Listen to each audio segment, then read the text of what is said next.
right, man. So, we got John Morton is going to call plays from the box. I feel like we kind of talked about this at some point over this channel's duration or whatever you call it, time span. Like, what was I forget who had an issue with calling plays from the box or on the field.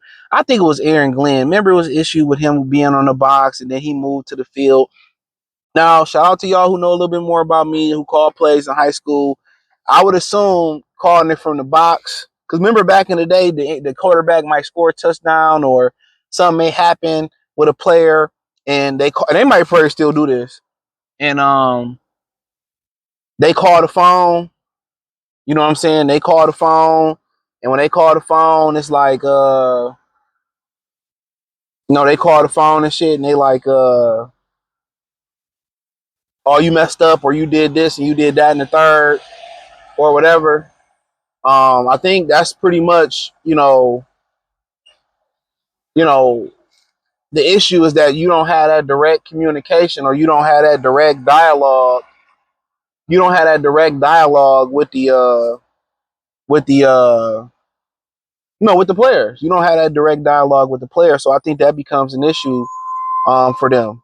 So So yeah, I think that becomes an issue. Like you don't have that camaraderie, y'all not talking or whatever, or y'all don't get to really speak the way y'all want to speak. And but if you down there on the field, then y'all can have that communication. You can have that one on one. You can show them this, that, and the third. From the box, you get a better chance to see what the defense and what the offense is seeing, rather than probably looking at the iPad. You know what I'm saying? But yeah, then you have those things, right? Make sure my mic on. So yeah, then you have those type of things like that where you know you see better, but you don't have the communication. But I think they rather most people be on the sideline and have that communication and just use the tablet to see what the defense is doing or whatever. But honestly, I don't really see a major problem with either or, as long as it works. I see a bunch of players, a bunch of OCs calling it from the box, and you get a better visual of what's going on. You get to see how they playing defense, where they rolling coverage at, and you get a live, chance to look at it from the top cover. Now, on the field, you don't get to look, but you get to look on the iPad and break it down. But play for play, you get to see what's going on. So I think it was a major thing with Aaron Glenn, and he called him from the plays, but he ain't able to coach. But then again, that's why you got position. Excuse me, that's why you got positional coaches. That's why you got positional coaches. So when you have positional coaches, they're supposed to, be down there and they supposed to be calling, coaching and being one on one. But I think they really wanted that camaraderie from Aaron Glenn.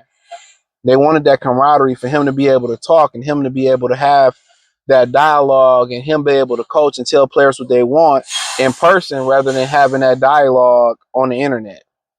I mean, on the phone. So I don't know if this is gonna be a big deal. And I guarantee you, if the offense get off to a slow start, that's gonna be a big deal. People always, when things go wrong, people look for an issue. Oh, it's because John Morton's not on the field calling plays. He calling it from the box. He's not coaching like Ben Johnson coached. Ben coached it from the sideline.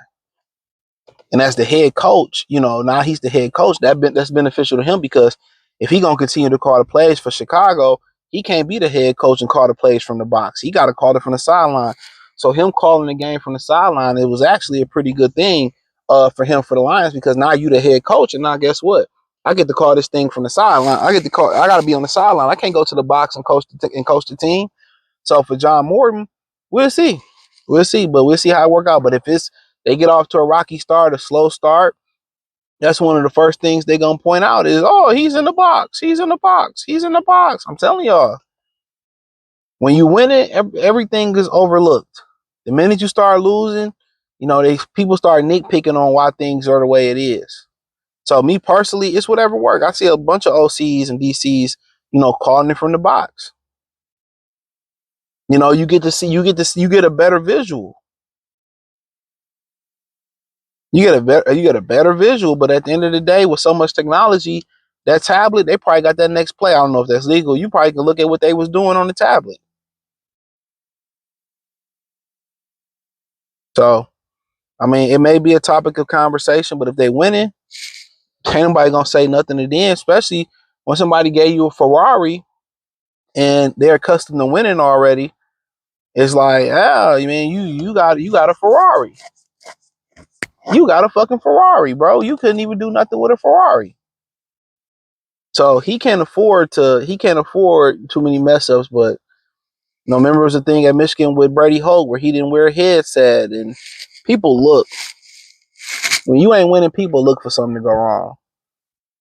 So can't forget that part of it. But you know, quite frankly, it may, you know, to me, I would just think the camaraderie and ability to coach is different in person and show people what you want versus then being on the phone and kind of telling people what you want. So, yeah, I definitely understand, you know, kind of what they getting at and all what people have an issue at. But, you know, if that works for John Morton, he's called plays before in the Jets. And apparently he did a pretty good job of what he has. So if he called plays before with the Jets and, you know, what time is it? He called he called plays with the Jets. I mean, you know, and that's what he was comfortable with calling it from the box. Fuck it. But just think, if you be, you know, move up in this line of work, and you got to be on the sideline. But I think it's an adjustment for everybody. I think you being in the box, and you know, sometimes you got to cut some motherfucker out. Hey man, what the fuck was you doing? Woo, woo, woo. That energy you got in person. Sometimes you got to make people feel on the phone. You get people talk reckless. Yeah, you ain't shit, bitch. Woo, woo, woo. But if you in person, it's like they don't have that same energy. And that's what you on the. That's why they want you on the sideline. They can feel you. No Diddy, no Harvey Weinstein, no Kevin Spacey. They you know, it's no different than being on the phone. Hey man, they talk cash shit on the phone. You ass nigga, big ass nigga. But you see him in the street. Oh man, I ain't really mean it like that, brother. We supposed to be brothers. One fish, blue fish, two fish, ooh fish. You know what I'm saying? Same thing. So guarantee you it. But that's what he comfortable doing. That's what he comfortable doing. My only concern, my biggest concern is, does he really want to run the ball the way he should really run the ball? That's my concern.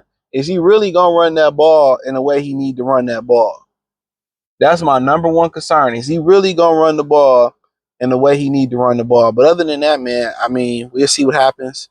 Um, you know, he got a lot of weapons to play with, and we'll see what difference he can bring to the offense, help install the offense. So this should be interesting. But hey, thumbs up the video, share the video, subscribe to the channel, and the subscribe button is the bell icon button. Check out Detroit Lions Talk playlist for more videos like this. Hit the link in the description. Follow me on X, Instagram, Spotify, Anchor, Cash App, Venmo, PayPal. Everything is in the link, the first link in the description. I appreciate y'all. Peace.